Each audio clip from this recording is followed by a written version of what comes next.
দেখুন আরেকটা কিভাবে গ্রাফট করা হয়েছে দেখুন। দেখুন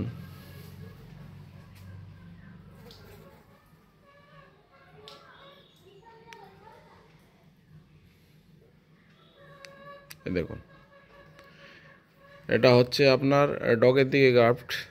উপরের অংশটা হচ্ছে হলুদ ড্রাগন, নিচের দিকেটা হচ্ছে মোরাক্কাম রেড ড্রাগন। ঠিক আছে, এটাকে আমরা ক্যাম্বিয়াম লেয়ারের সঙ্গে জয়েন করব।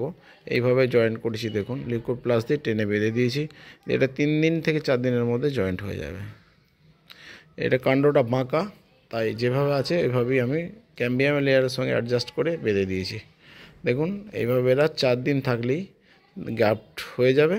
যদিও এটা শীত শেষ হলে তবে এখান থেকে ব্রাঞ্চ বেরোবে।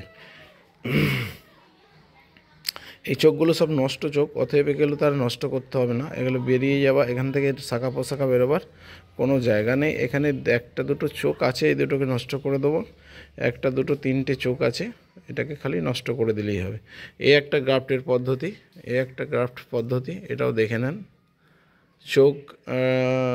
চোখ থেকেও করা হয়, আর এইভাবে ডগের দিকে একটা করা হয়।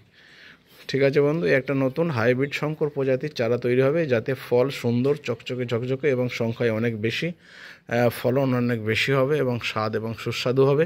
সবথেকে বড় কথা হচ্ছে এটা আপনার ফাঙ্গাস আক্রমণ হবে না। এই প্রজাতির নতুন যে প্রজাতির চারাটা, শঙ্কর প্রজাতির চারাটা তৈরি হচ্ছে, এতে আপনার ফাঙ্গাসের আক্রমণ খুবই কম হবে এবং অন্যান্য রোগ জ্বালাও কম থাকবে। এই বলে ভিডিও থেকে আসছে। খোদা হাফেজ।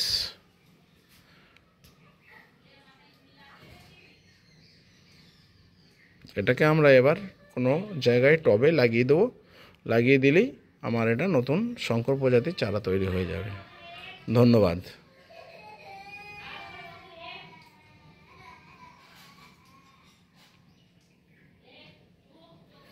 এই গোড়াটাকে আমি একটু করে নেবো, কারণ অনেক দিন পড়েছিল গাছটা। ঠিক আছে বন্ধু, আসছি। ভিডিও থেকে লাইক শেয়ার কমেন্টের অনুরোধ রইল। খোদা হাফেজ।